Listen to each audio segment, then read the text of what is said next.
Hi everyone, this is Emily Leapart for Trinity Stamps, and in today's video I'm sharing a card using the Tree-mendous Christmas stamp and die set with the Slimline Snowfall layering stencil from the new Warm and Cozy holiday release.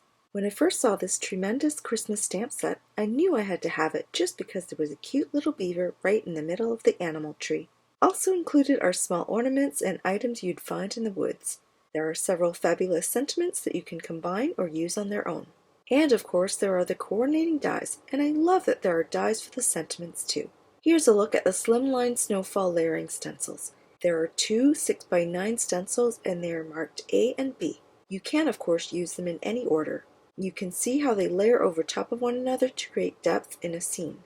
One of the other products I'm using is the Slimline Foundations 3-piece stencil set. These create borders of 3 widths around your 8.5 by 3.5 slimline cards. They come with both the positive and negative pieces, and I'll be using both on my card. I start by stamping the image twice on watercolor cardstock with First Fine Onyx Black Pigment ink. Then I heat emboss it with clear embossing powder so I can color with my mini distress inks. I smoosh the ink pads on a silicone mat and dip a wet brush directly into the ink. It took me about 30 minutes in real time to color this image. I'm going to put on some music and speed through that process.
I've secured an 8.5 by 3.5 watercolor panel to my silicone mat with rolled up washi tape. Then I lay down the Slimline Foundation stencil with the largest opening and the smallest border.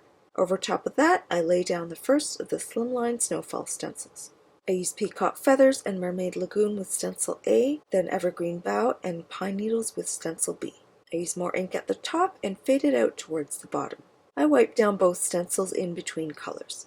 After the Snowfall stencils are done, I use the same 4 ink colors to lightly ink blend around the edges of the Slimline Foundation stencil. This leaves the border on the edge of the panel and also creates a glow on the inside of the panel to highlight the image. Next, I've used the Cloud die from the Slimline card series Scene Border die set to trim snow piles from silver and white glitter cardstock. These will anchor the image and the sentiments. I started creating a darker border by holding down the inside piece of the Slimline Foundation stencil, but thankfully I realized that I could use my pixie spray. I sprayed that on the back of the stencil, waited about a minute, and it was perfectly tacky like a post-it note. Then I was able to ink blend with black soot ink hands-free. After I was done, it peeled off easy as pie and didn't damage my stencil at all. Next, I stamp, heat emboss, and die cut the 2 sentiments which read, "We wish you a Merry Christmas and a Happy New Year." Then I use score tape to attach the 2 glitter cardstock pieces and pop on the image with foam tape. I attach the sentiments with glue dots and add a few embellishments to finish the card. The embellishments tie in with the glitter cardstock and bring balance to both halves of the card. Here's a closer look at the finished card. I just love this adorable image and can't wait to color it in different ways. The Snowfall stencil is so much fun, and I can imagine it in white on darker backgrounds as well as brighter colors. I love the way the stencil border actually makes the Snowfall stencil look like a separate panel. This helps eliminate bulk from your cards. You can find all of these products in the Trinity Stamps web store at trinitystamps.com. If you enjoyed this video, please be sure to subscribe and hit the bell so you'll be notified of new videos. Thanks so much for watching, and I'll see you again soon.